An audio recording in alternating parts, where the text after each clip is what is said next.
The rain fell like vengeance from an angry god as Eleanor Nelson stumbled through the mud, each step sending pain shooting through her battered body. Blood from her split lip mingled with the rainwater, streaming down her chin as she pushed forward, her soaked dress clinging to her bruised skin. Behind her lay the nightmare she'd escaped. Ahead lay nothing but darkness and the distant hope of freedom. Eleanor had been married to Frank Holloway for just shy of 2 years, but those 23 months had aged her well beyond her 21 years. Tonight had been worse than ever before, his drunken rage unleashed when she'd burned the stew. The memory of his fist connecting with her cheekbone fueled her desperate flight into the storm. Better to die in the wilderness than under his hand. The Texas downpour had turned the earth to soup beneath her bare feet. Her right ankle throbbed where Frank had twisted it, but fear propelled her onward. She had no destination, only the primal instinct to put distance between herself and danger.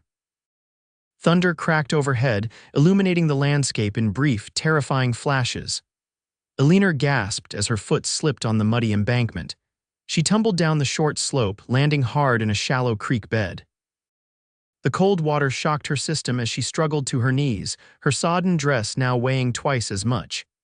Tears mixed with rain as she fought to stand again, her body trembling with exhaustion and pain. "I won't die here," she whispered, the words lost in the howling wind. "I won't give him the satisfaction." The next rise nearly broke her resolve. Her legs burned with exertion as she climbed, fingers digging into the mud for purchase. At the crest, she paused, drawing ragged breaths into her lungs. Through the curtain of rain, she saw a flickering light in the distance. Hope surged through her veins like wildfire. A light meant people. People might mean safety or more danger. Eleanor hesitated, weighing her options. Behind her lay certain death if Frank caught her. Ahead lay the unknown. With a deep breath, she chose the unknown, stumbling toward the distant glow. The light grew stronger as she approached, resolving into the warm yellow flicker of a lantern. It hung from a post outside a small cabin, the windows dark save for a faint glow from within. A modest barn stood nearby, and a corral held the silhouettes of horses huddled together against the storm. Eleanor paused at the edge of the property, suddenly aware of how she must appear a half-drowned woman with bruises blooming across her face, mud-caked and desperate. What if the inhabitants were no better than Frank? What if they turned her away? Or worse, what if they returned her to her husband? The choice was taken from her when her injured ankle finally gave way. Eleanor crashed to the ground with a cry of pain that was swallowed by a thunderclap. As darkness threatened the edges of her vision, she saw the cabin door swing open, spilling light across the yard. A tall figure stepped out, holding the lantern high, scanning the darkness. "Hello," a deep voice called out. "Someone there?" Eleanor tried to respond, but her voice failed her. She could only watch as the figure moved toward her, lantern swinging, casting eerie shadows across the rain-soaked earth. "Good Lord," the man muttered as the lantern illuminated her crumpled form. He crouched beside her, keeping a respectful distance. "Madam, can you hear me?" Eleanor flinched as he reached toward her, and he immediately withdrew his hand. "I ain't gonna hurt you," he said softly. "You're safe here." The gentle reassurance in his voice broke something inside her. The tears came hard and fast, and Eleanor could no longer hold herself upright. As consciousness slipped away, she was vaguely aware of being lifted, of being carried through the rain toward the light. When Eleanor woke, the storm still raged outside, but she was dry and warm. She lay on a narrow bed, covered with a patchwork quilt that smelled of wood smoke and sun-dried cotton. The cabin was small but neat, lit by the soft glow of a kerosene lamp and the crackling fire in the stone hearth. "You're awake." Eleanor startled at the voice, turning her head to find a man sitting in a wooden chair a respectful distance from the bed. He was younger than she'd expected, perhaps in his late 20s, with dark hair and 3 days' worth of beard shadowing his jaw. His eyes were kind, a deep blue that reminded her of the Texas sky after a storm. "Don't be afraid," he said, making no move to come closer. "Name's Yates Dawson. This is my place." Eleanor tried to sit up, wincing as pain shot through her ribs. "Easy now," Yates said. "You've got some bad bruising. I didn't do anything improper, madam. Just got you out of those wet clothes and into some of mine. They're too big, but they're dry. There's a blanket between us if you need to move around." Eleanor looked down to find herself swimming in a flannel shirt with the sleeves rolled up multiple times. She could feel loose trousers underneath the quilt. "Thank you," she whispered, her voice hoarse. "I'm Eleanor Nelson." "You're safe here, Miss Eleanor," he said, then corrected himself. "Or is it Mrs.?" Eleanor's hand instinctively went to her bare ring finger. She'd lost her wedding band somewhere in her flight through the storm. The realization brought a mix of terror and relief. "It's Mrs.," she admitted, then added quietly, "but I'm running from the Mr. Understanding dawned in Yates's eyes." He nodded once, his jaw tightening as he glanced at the bruises visible on her face and neck. "Figured as much," he said. "Man who do that to a woman doesn't deserve the title of husband." He stood slowly, moving to the small stove in the corner. "Can you manage some broth? Got a pot warming?" Eleanor nodded, suddenly aware of the hollow feeling in her stomach. "How long was I unconscious?" "Few hours," Yates replied, ladling steaming liquid into a tin cup. "It's just past midnight now." He brought the cup to her, waiting until she had a secure grip before releasing it. Their fingers brushed briefly, and Eleanor was struck by the gentleness in his calloused hands. "Why are you helping me?" she asked, blowing on the hot broth. Yates settled back into his chair, considering the question. "My ma raised me to believe that when someone's in need, you help, no questions asked." He paused, running a hand through his dark hair. "And I've seen what men like your husband do, my sister." He trailed off, his expression darkening. "I'm sorry," Eleanor said softly. "It was a long time ago," Yates replied. "Drink your broth before it gets cold." They sat in companionable silence as Eleanor sipped the savory liquid. It was simple fare chicken, onion, and a few herbs, but it was the most delicious thing she'd tasted in months. Frank had expected elaborate meals each evening, regardless of whether they had the ingredients or not. Her failures at the stove often resulted in bruises she had to hide beneath high-necked dresses. "Where will you go?" Yates asked eventually, breaking the silence. Eleanor stared into her empty cup. "I don't know, I have an aunt in Kansas City, but..." She swallowed hard. "Frank will look for me." "He's the sheriff's brother-in-law," Yates nodded thoughtfully. "That complicates things." "I should leave at first light," Eleanor said, though the thought of venturing back into the world filled her with dread. "I've imposed enough." "You'll do no such thing," Yates said firmly. "You're in no condition to travel, and that storm isn't letting up anytime soon." As if to emphasize his point, lightning flashed outside, followed by a deafening crack of thunder. The cabin windows rattled in their frames. "Stay until you're healed," he continued. "This place is remote enough. We're a good 20 miles from town, and I don't get many visitors." Eleanor studied his face, searching for any hint of ulterior motive. She found none. "Why would you risk harboring a runaway wife? There could be consequences." Yates's mouth quirked in a half-smile. "Let's just say I've never been one for following rules that don't make sense. And any law that forces a woman to stay with a man who beats her doesn't make a lick of sense to me." Eleanor felt tears welling in her eyes again. She blinked them back, unwilling to appear any weaker than she already had. "Thank you, Mr. Dawson," she said. "Yates," he corrected. "Mr. Dawson was my father, and he wasn't someone worth remembering." Eleanor nodded, understanding implicit in the exchange. "Yates, then." He took the empty cup from her hands. "You should rest. I'll be right here if you need anything." "You don't have to, I won't sleep anyway," he interrupted gently. "Never do during storms, might as well make myself useful." Eleanor wanted to protest further, but exhaustion was already pulling her back toward unconsciousness. As her eyelids grew heavy, she watched Yates return to his chair, picking up a book from the small table beside it. The last thing she saw before sleep claimed her was his profile illuminated by the firelight, steady and watchful in the storm-tossed night. The next morning, Eleanor woke to sunlight streaming through the cabin windows. The storm had passed, leaving behind a fresh, washed world and a clarity to the air that seemed to reach inside her very soul. She sat up cautiously, testing her body's limits. Everything ached, but nothing screamed in agony as it had the night before. Yates was nowhere to be seen, but a tin cup of water and a note sat on the table beside the bed. Eleanor reached for it, unfolding the small square of paper, "Gone to tend the horses. Back soon. Rest." It was signed simply Y. Eleanor sipped the water gratefully, then slowly swung her legs over the side of the bed. The borrowed clothes hung comically large on her frame, but they were clean and soft with wear. Her feet were bare, and she noticed with a pang of embarrassment that they'd been cleaned of mud. She couldn't remember the last time someone had shown her such basic kindness. Standing proved more challenging than she'd anticipated. Her ankle protested with sharp pain, though she noted someone had wrapped it tightly with a clean bandage. She hobbled to the small window, looking out at the day. Yates's property was modest but well kept. The cabin sat in a small clearing surrounded by oak and mesquite trees. A spring-fed creek ran along one side of the property, swollen now from the rain. The barn she'd glimpsed last night was weathered but solid, and the corral held 3 horses, 2 bays, and a dappled gray. As she watched, Yates emerged from the barn carrying a bucket. He wore a simple cotton shirt, suspenders, and worn denim trousers. A battered hat shaded his face from the morning sun.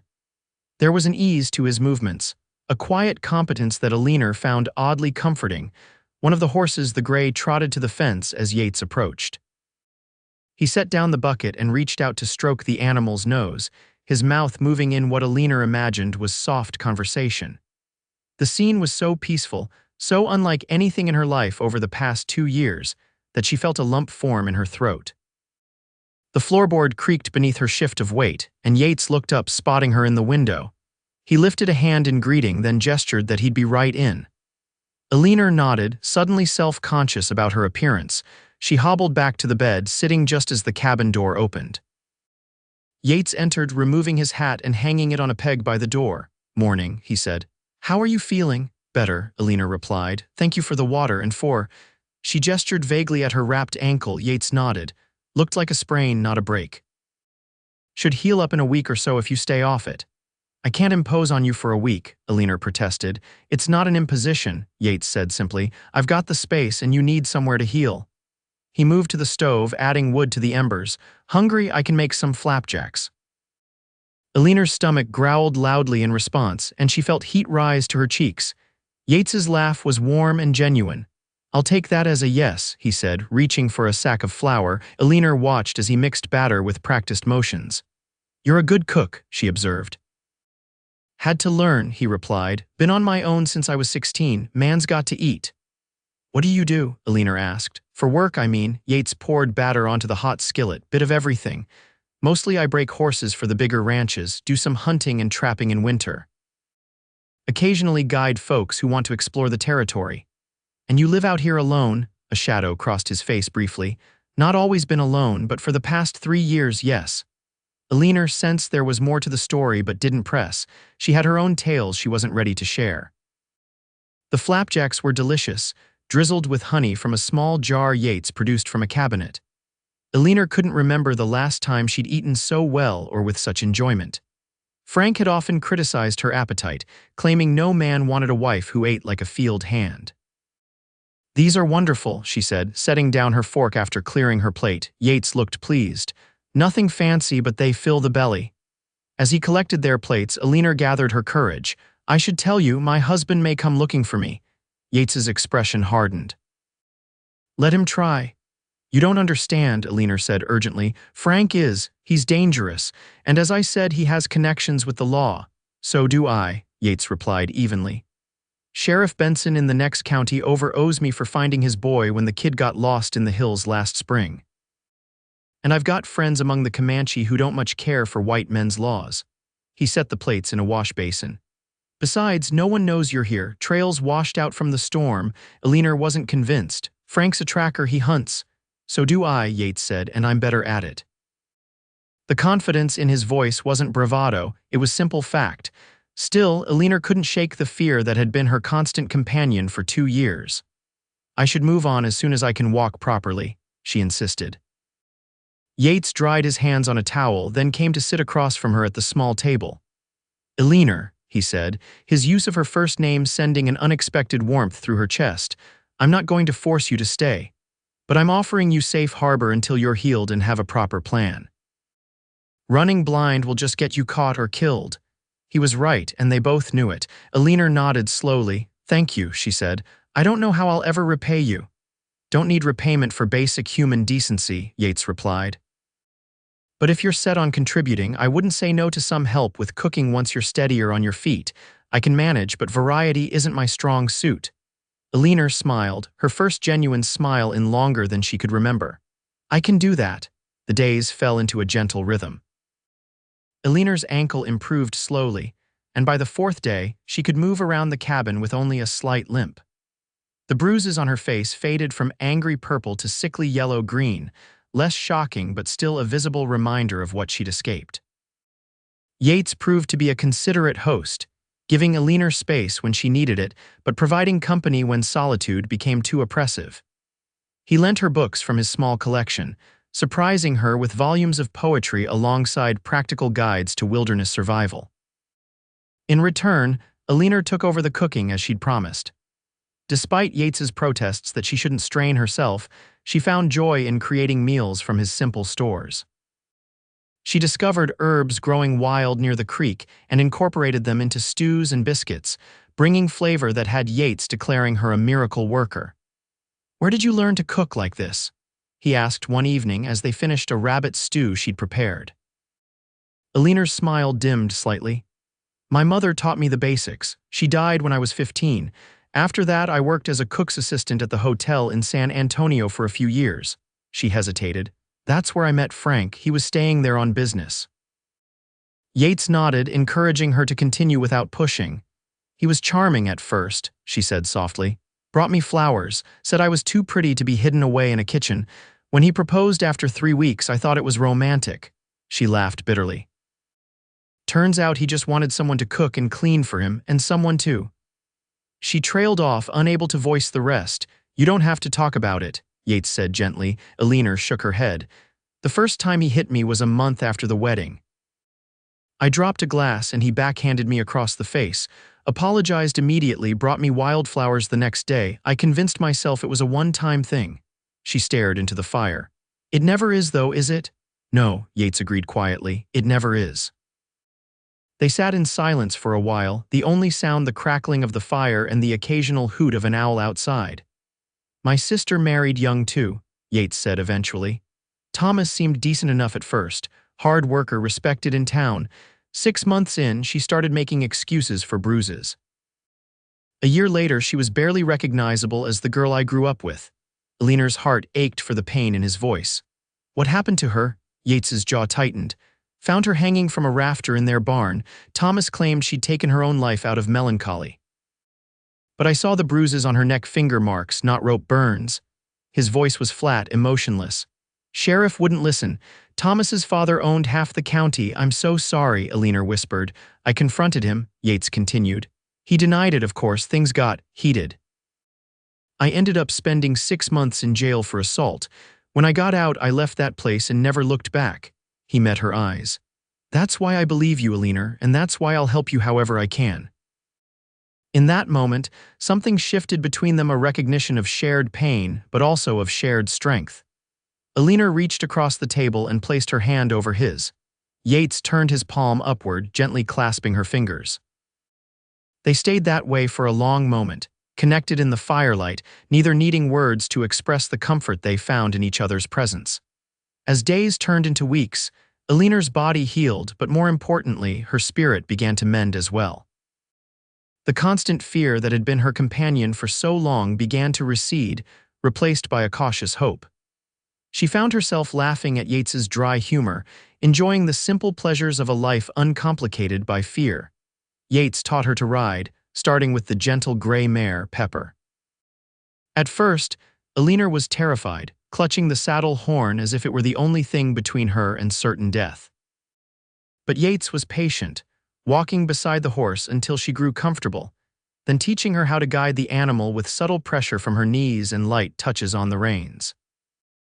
The first time she cantered across the meadow behind the cabin, wind in her hair and sunshine on her face, Eleanor felt something she'd almost forgotten: freedom. "You're a natural," Yates called as she circled back to where he stood watching, pride evident in his smile. Eleanor patted Pepper's neck affectionately. "She does all the work, I just try not to fall off." "Don't sell yourself short," Yates said, reaching up to help her dismount. His hands encircled her waist, and for a breathless moment, their faces were inches apart as he set her gently on the ground. "You've got grit, Eleanor Nelson. Something flickered in his eyes and emotion quickly masked as he stepped back, releasing her. Eleanor felt the ghost of his touch long after he'd moved away to tend to Pepper. That night, as they sat by the fire, Eleanor broached the subject they'd both been avoiding. "I should leave soon," she said quietly. Yates looked up sharply from the rope he was braiding. "Why? Has something happened?" Eleanor shook her head. "No, but I can't hide forever. And I can't keep imposing on your kindness." "You're not imposing," Yates said, setting aside his work. "You pull your weight around here, more than that, actually." "That's not what I meant," Eleanor replied. "Frank won't stop looking for me. The longer I stay, the more danger I put you in." Yates's expression softened. "I'm not afraid of Frank Nelson." "You should be," Eleanor insisted. "He's killed men for less than helping his wife escape.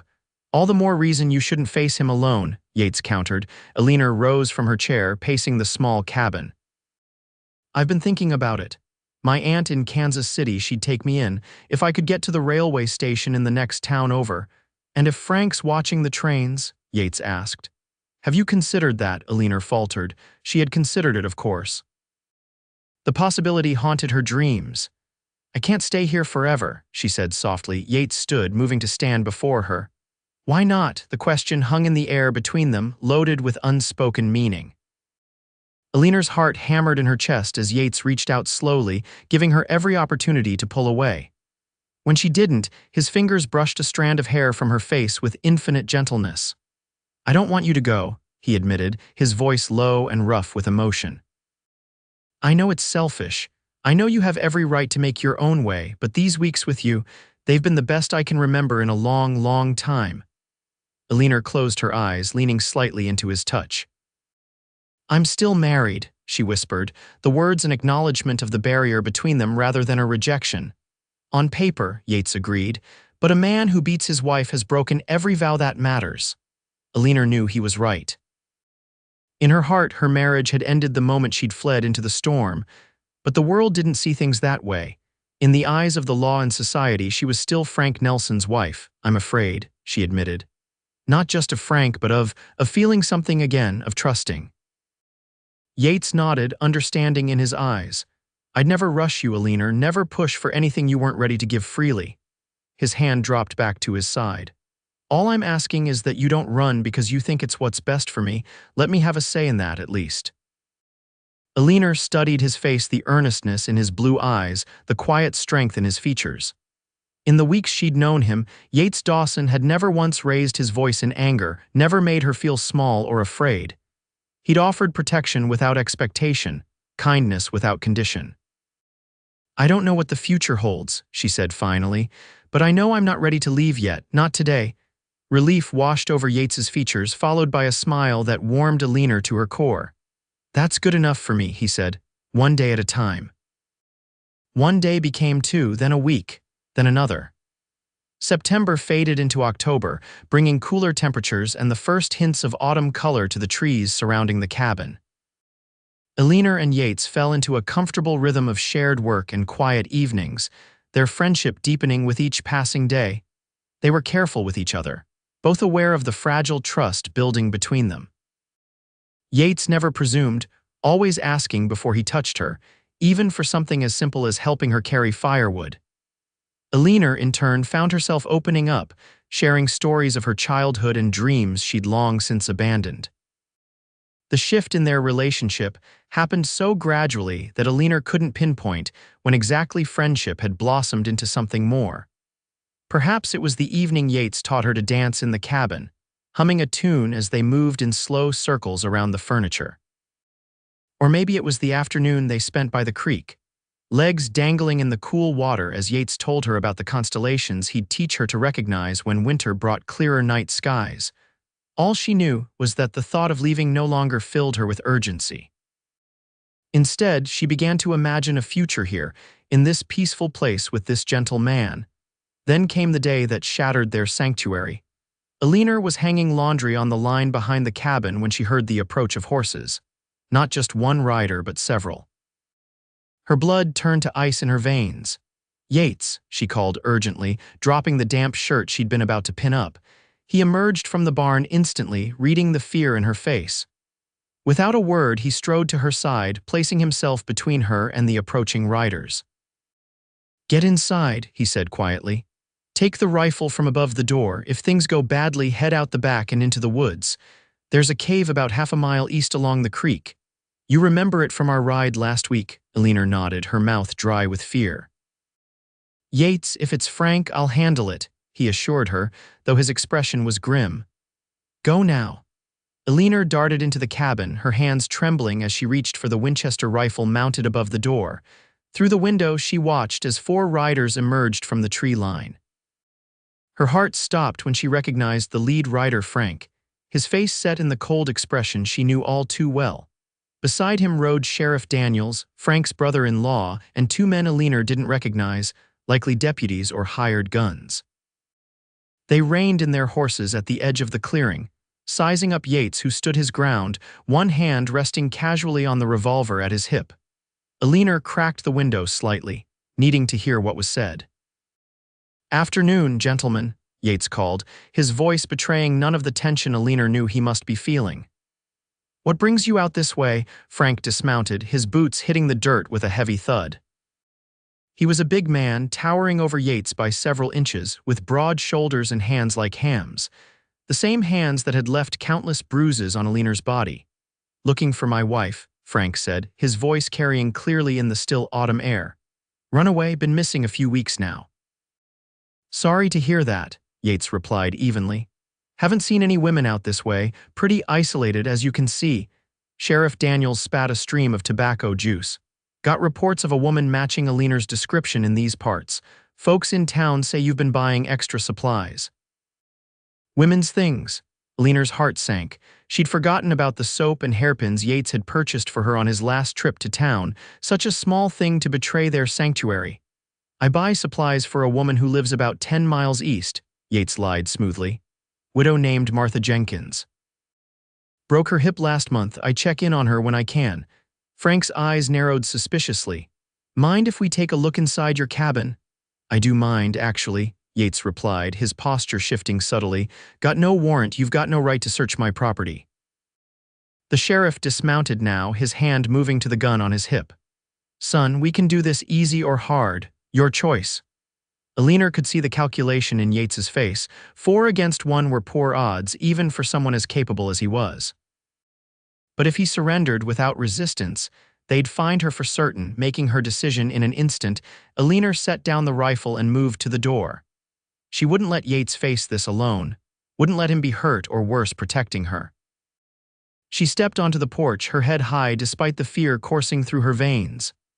"I'm here, Frank," she called, her voice steadier than she'd expected. All 4 men turned at the sound of her voice. Frank's expression morphed from surprise to rage to a terrible satisfaction that made Eleanor's skin crawl. "There's my wayward wife," he said, taking a step toward her. "Come to your senses finally, have you?" Yates moved subtly, positioning himself between Eleanor and Frank once more. "The lady's not going anywhere she doesn't want to go," he said quietly. Frank's face darkened. "The lady is my wife, and she'll do as she's told. Step aside, cowboy." "No," Yates said simply. The tension in the air was palpable. The sheriff and his men had spread out slightly, hands hovering near their weapons. Eleanor knew this could turn deadly in seconds. "Frank," she said, trying to defuse the situation, "I'm not coming back. I'll file for divorce. You can tell everyone I was unfaithful, that I ran off. You can keep the house, everything in it. Just let me go." Frank laughed, an ugly sound devoid of humor. "You think it's that easy? You're mine, Eleanor, till death do us part, remember? You forfeited any claim to her the first time you raised your hand in violence," Yates said, his voice deadly quiet. The sheriff stepped forward. "Now see here, Dawson. This is a domestic matter between husband and wife. Law's clear on this. Man has a right to discipline his household." "Not in my world," Yates replied. Frank's patience snapped. "Enough talk. Eleanor, get your things. We're leaving." He took another step forward, reaching for her. In one fluid motion, Yates drew his revolver, the hammer cocking with a distinctive click. "Not another step," he warned. The clearing exploded into action. The sheriff and his men drew their weapons. Frank lunged forward, and Eleanor screamed a warning as one of the deputies took aim at Yates. What happened next would forever be a blur in Eleanor's memory. Yates fired a warning shot into the air, then dove sideways as the deputy's bullet whizzed past his shoulder. Frank seized the opportunity to rush the porch, grabbing Eleanor's arm with bruising force. "You're coming home," he snarled, dragging her down the steps. Eleanor fought with everything she had, clawing at his face, kicking at his shins. "Let me go," she screamed. Through the chaos, she saw Yates grappling with the sheriff, both men struggling for control of the lawman's weapon. The deputies circled, looking for clear shots that wouldn't hit their boss or Frank. With strength born of desperation, Eleanor twisted in Frank's grip, bringing her knee up hard between his legs. He doubled over with a howl of pain, his grip loosening just enough for her to break free. She stumbled backward, nearly falling. "Eleanor, run," Yates shouted, still wrestling with the sheriff, but Eleanor couldn't leave him. Instead, she darted to where the rifle leaned against the porch railing, grabbing it with shaking hands. She'd never fired a gun before, but Yates had shown her how they worked, just in case. "Stop," she commanded, raising the Winchester. "All of you, stop right now." To her amazement, the men froze, their attention drawn by the deadly weapon in her hands. Even Frank, recovering from her attack, paused in his advance. "Eleanor," he said, his voice suddenly conciliatory, "put that down before you hurt yourself. You don't know what you're doing." "I know exactly what I'm doing," Eleanor replied, surprised by the steadiness in her voice. "I'm leaving you, Frank, for good." "You can't, I already have," she interrupted. "Sheriff Daniels, I want you to listen carefully. My husband has beaten me regularly for nearly 2 years. I have the scars to prove it. If you force me to return with him, you'll be sending me to my death." "Is that what you want on your conscience?" The sheriff looked uncomfortable. "Mrs. Nelson, the law protects property, not women," Eleanor said bitterly. "But I'm not property, I'm a person, and I deserve better than a husband who uses me as a punching bag." A tense silence fell over the clearing. Yates had managed to disarm the sheriff and now stood a few paces away, his own gun trained on the lawman. "You've got a choice here, Sheriff," Yates said. "You can leave peacefully with the knowledge that Mrs. Nelson is safe and well cared for. Or you can push this and see how it ends, but I promise you she's not going back with that man." Sheriff Daniels looked between Frank's rage-contorted face and Eleanor's determined one. Something in his expression shifted. "Frank," he said slowly, "maybe we should—" "She's my wife," Frank roared. "I'll kill both of you before I let you take her from me." In a move born of blind fury, he lunged for Eleanor, ignoring the rifle in her hands. The Winchester roared, the recoil nearly knocking Eleanor off her feet.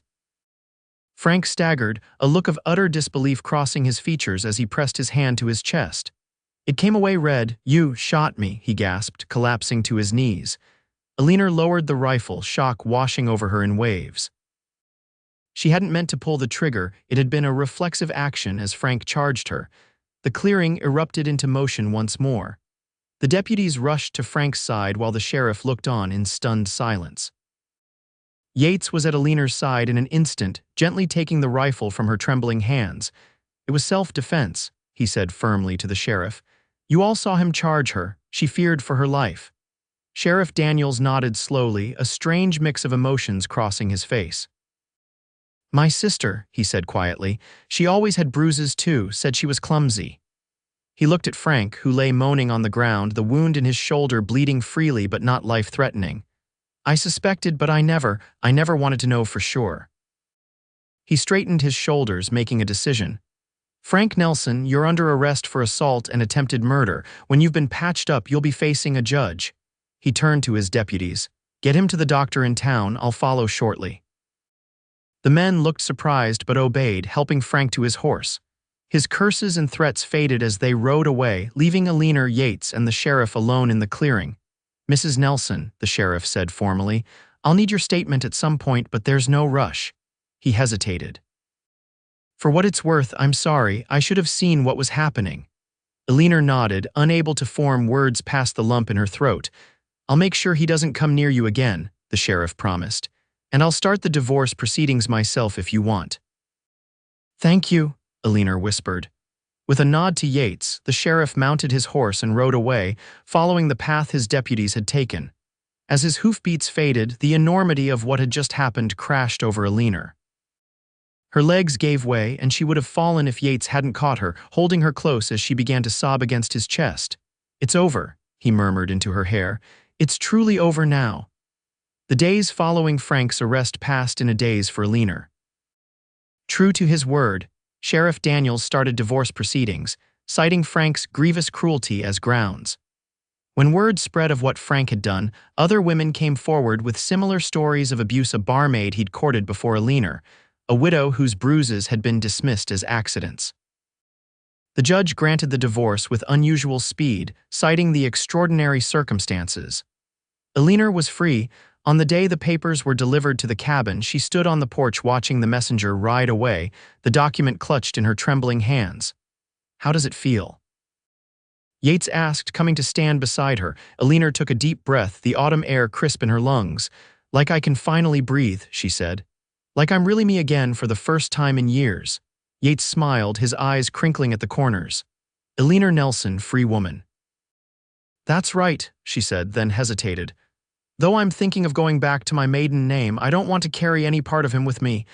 Eleanor Nichols, Yates tested the name. It suits you. They stood in companionable silence, watching as the sun began its descent toward the horizon, painting the sky in brilliant oranges and pinks. What will you do now? Yates asked finally, the question he'd been holding back for weeks. Eleanor turned to face him fully. What do you mean? Now that you're free, he said. Will you go to Kansas City, to your aunt? Understanding dawned in Eleanor's eyes.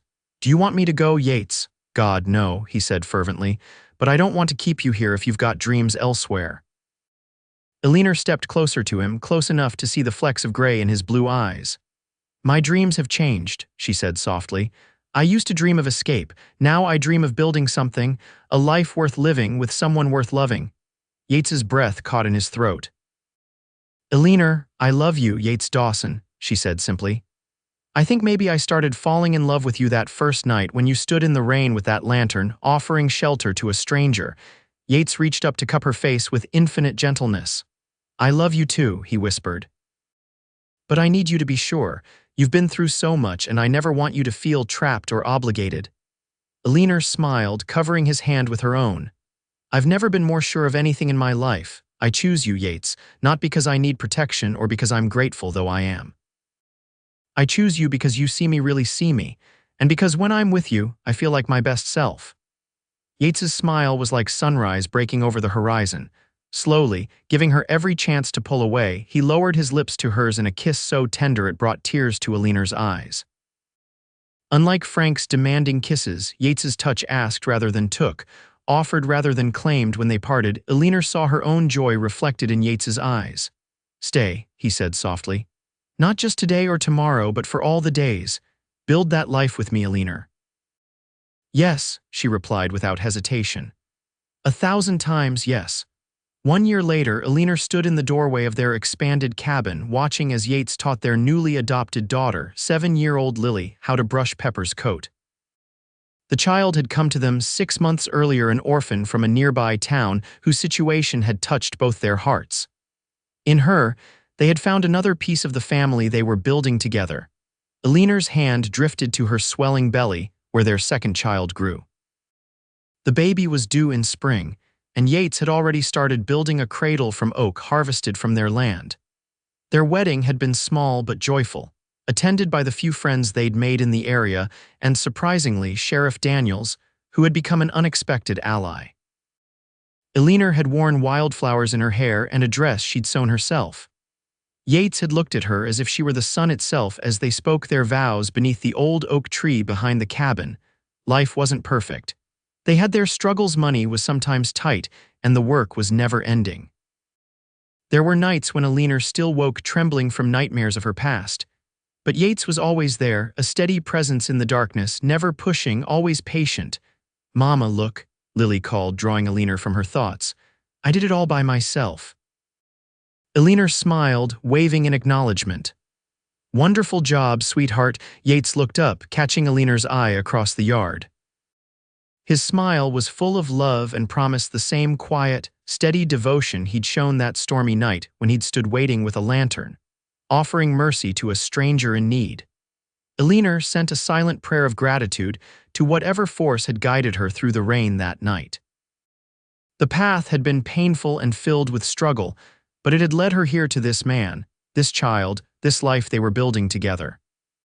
As the sun set over their little homestead, casting long shadows across the land they now shared, Eleanor knew with bone-deep certainty that she had found not just safety, but something far more precious. She had found home.